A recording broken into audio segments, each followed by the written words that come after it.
ഡൽഹിയിലെ ജന്തർ മന്ദിറിൽ സോനം വാങ്ചുക് സമരം നടത്തുകയാണ്. ഏതാണ്ട് 19 ദിവസം കഴിഞ്ഞു ഈ സമരത്തിന്. അദ്ദേഹം ലഡാക്കുകാരനാണ്, വിദ്യാഭ്യാസ പ്രവർത്തകനാണ്. എന്തുകൊണ്ടാണ് അദ്ദേഹം സമരം നടത്തുന്നത്? അദ്ദേഹം സമരം നടത്തുന്നത് കോക്രോച്ച് പാർട്ടിയുടെ CJPയുടെ നേതൃത്വത്തിൽ ജന്തർ മന്ദിറിൽ നടത്തുന്ന സമരത്തിന്റെ ഭാഗമായിട്ടാണ്. ആ സമരത്തിന്റെ ആവശ്യം തന്നെ ധർമ്മേന്ദ്ര പ്രധാൻ കേന്ദ്രമന്ത്രി സ്ഥാനം രാജിവെക്കണം. കാരണം നീറ്റ് പരീക്ഷ നടത്തിപ്പിന്റെ പേരിലാണ് ഇപ്പോൾ സമരം നടക്കുന്നത്. പക്ഷെ ഈ സമരത്തിന് വലിയൊരു മാനം വന്നിരിക്കുകയാണ്. കാരണം ഈ സോനം വാങ്ചുക് തന്നെ കേന്ദ്ര ഗവൺമെന്റ് അദ്ദേഹത്തിന്റെ FCRA ലൈസൻസ് എടുത്തു കളഞ്ഞിരുന്നു.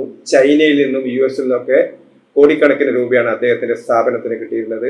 അതേപോലെ തന്നെ അദ്ദേഹത്തിന്റെ ഇൻസ്റ്റിറ്റ്യൂട്ടിന് ഏതാണ്ട് 60 ഹെക്ടർ 150ഓളം ഏക്കർ ഭൂമിയാണ് നൽകിയിരുന്നത്.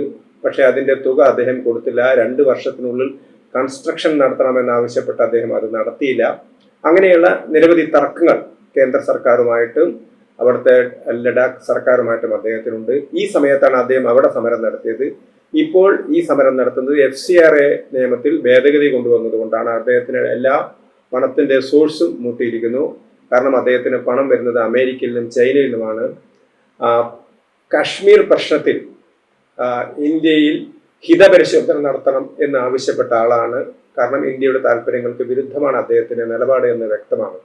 അതുകൊണ്ട് തന്നെ ഒരു ഭാഗത്ത് അദ്ദേഹത്തെ അനുകൂലിക്കുന്ന ആളുകൾ വൻതോതിൽ സാമൂഹ്യ മാധ്യമങ്ങളിലൂടെയൊക്കെ പ്രചരണം നടത്തുകയാണ്. പല യൂട്യൂബർമാരും തങ്ങളെ നിർബന്ധിച്ച് അദ്ദേഹത്തിന് അനുകൂലമായി പോസ്റ്റ് ഇടണം എന്ന് ആവശ്യപ്പെട്ടതായിട്ട് അവർ പരസ്യമായിട്ട് പ്രതികരിച്ചിട്ടുണ്ട്. അങ്ങനെ പോസ്റ്റ് ഇടാൻ അവർ തയ്യാറായില്ല എന്നും അവരുടെ ഇന്റർവ്യൂവിലൊക്കെ അവർ പറയുന്നുണ്ട്. അപ്പൊ അങ്ങനെ ഒരു അന്തരീക്ഷം സൃഷ്ടിക്കുന്നു. ഒമർ അബ്ദുള്ള, കാശ്മീരിലെ മുഖ്യമന്ത്രി ഒമർ അബ്ദുള്ള പരസ്യമായിട്ട് വാങ്ചുക്കിന് വേണ്ടി രംഗത്ത് വരികയാണ്. മുമ്പ് മൻമോഹൻ സിംഗ് അണ്ണാ ഹസാരെ സമരം ചെയ്ത സമയത്ത് അദ്ദേഹം മന്ത്രിമാരെ അയച്ചിരുന്നു അണ്ണാ ഹസാരയെ കാണാൻ. എന്നാൽ സമരക്കാരുമായി ചർച്ച ചെയ്യുന്നില്ല എന്നാണ് പറയുന്നത്. മറുഭാഗത്ത് ഇറോം ശർമ്മളയെ പോലുള്ള ആളുകൾ മണിപ്പൂരിൽ ദിവസങ്ങളോളം മാസങ്ങളോളം സമരം ചെയ്തിരുന്നു. അന്നൊന്നും ഒരു സർക്കാരും അവരെ തിരിഞ്ഞു നോക്കിയില്ല എന്ന മറുവാദമാണ് മറ്റു ചിലർ ഉന്നയിക്കുന്നത്. ഏതായാലും സോനം വാങ്ചുക്കിന്റെ സമരം വലിയ ജനപിന്തുണയില്ലെങ്കിലും സാമൂഹ്യ മാധ്യമങ്ങളിലും ഒക്കെ തന്നെ വലിയ ശ്രദ്ധ ആകർഷിക്കുകയാണ്. അതിലേറ്റവും പ്രധാനപ്പെട്ട കാര്യം, നേരത്തെ നീറ്റ് പരീക്ഷയിൽ ചില ക്രമക്കേടുകൾ നടന്നിരുന്നു. പക്ഷെ അതിനെ തുടർന്ന് പുനഃപരീക്ഷ നടത്തുകയും അത് വിജയകരമാവുകയും അതിന്റെ ഫലം പ്രസിദ്ധീകരിക്കുകയും ചെയ്തു. അതോടുതന്നെ ആ സമരത്തിന് തന്നെ പ്രസക്തി ഇല്ലാതായിരിക്കുകയാണ്. പക്ഷേ ഇപ്പോൾ മന്ത്രി രാജിവെക്കണം എന്ന ആവശ്യമാണ് അദ്ദേഹം ഉന്നയിച്ചിരിക്കുന്നത്. നേരത്തെ അദ്ദേഹവും ഭാര്യയും ചേർന്ന് മന്ത്രിയെ കാണുകയും മന്ത്രി ഏറ്റവും മിടുക്കനായ മന്ത്രിയാണ്, കാര്യക്ഷമമായി പ്രവർത്തിക്കുന്ന ആളാണ്, ദേശീയ വിദ്യാഭ്യാസ നയം ഉടൻ തന്നെ നടപ്പിലാക്കണമെന്നൊക്കെ പറഞ്ഞിരുന്നു. അപ്പം ഈ സോനം വാങ്ചുക്കിന്റെ പുതിയ ഇടപെടലിന്റെ പിറകിലുള്ള താല്പര്യങ്ങൾ എന്ന് പറയുന്നത് അദ്ദേഹത്തിന്റെ തന്നെ താല്പര്യമാണെന്നാണ് പറയുന്നത്. അതേപോലെ ഡിംപിൾ യാദവിനെ പോലുള്ള ആളുകളോട് അദ്ദേഹം പറഞ്ഞത് ജൂലൈ 20-നുള്ളിൽ താൻ സമരം നിർത്തുമെന്ന് പറഞ്ഞിരുന്നു എന്നൊക്കെ പറയുന്നുണ്ട്.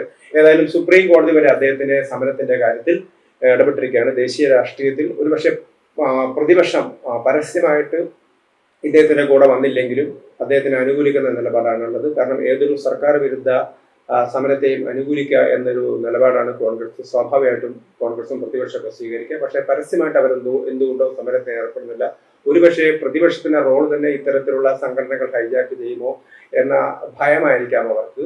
അതേ സമയത്ത് കമ്മ്യൂണിസ്റ്റ് പാർട്ടി CPIM സമരത്തെ പിന്തുണച്ചിട്ടുണ്ട്.